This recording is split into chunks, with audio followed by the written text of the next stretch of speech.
পর্যটন খাতকে বিশ্ব দরবারে আরও আকর্ষণীয় ও প্রতিযোগিতামূলক করে তোলার লক্ষ্যে ওমান সরকার পর্যটকদের জন্য ভ্যাট ফেরত দেওয়ার পরিকল্পনা গ্রহণ করেছে। দেশটির ট্যাক্স অথরিটি চেয়ারম্যান নাসের খামিস আল জাসমি আনুষ্ঠানিকভাবে এই তথ্য নিশ্চিত করেছেন। ওমানের এই সিদ্ধান্ত মধ্যপ্রাচ্যের পর্যটন মানচিত্রে দেশটির অবস্থান আরও সুসংহত করবে বলে ধারণা করা হচ্ছে।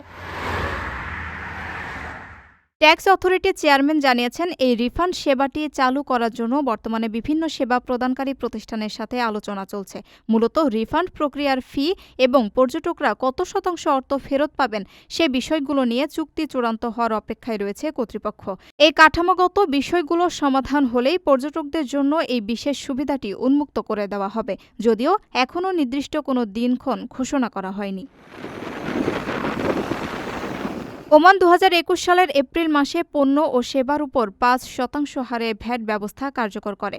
উপসাগরীয় সহযোগিতা কাউন্সিলের অন্যান্য দেশগুলোতে পর্যটকদের জন্য ভ্যাট রিফান্ড সুবিধা আগে থেকেই চালু রয়েছে।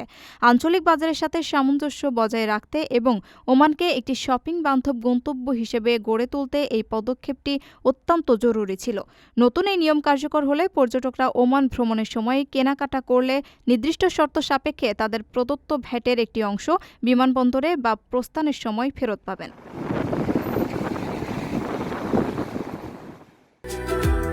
৬ ফেব্রুয়ারি প্রবাসী সিটি সাইট অফিসে আয়োজন করা হয়েছে ইনভেস্টর্স ফেয়ার ২০২৬। বিনিয়োগ করলে মিলবে ফ্রি ওমরা সুযোগ সহ অবিশ্বাস্য সব উপহার। দিনব্যাপী এই আয়োজনে শিশুদের জন্য থাকবে আনলিমিটেড ফান রাইড, আর বড়দের জন্য মনোরম নৌকা ভ্রমণ ও কলাপাতায় পরিবেশিত লাঞ্চ। মাত্র ১০,০০০ টাকায় বুকিং। আরও বিস্তারিত জানতে যোগাযোগ করুন স্ক্রিনে দেওয়া নম্বরে।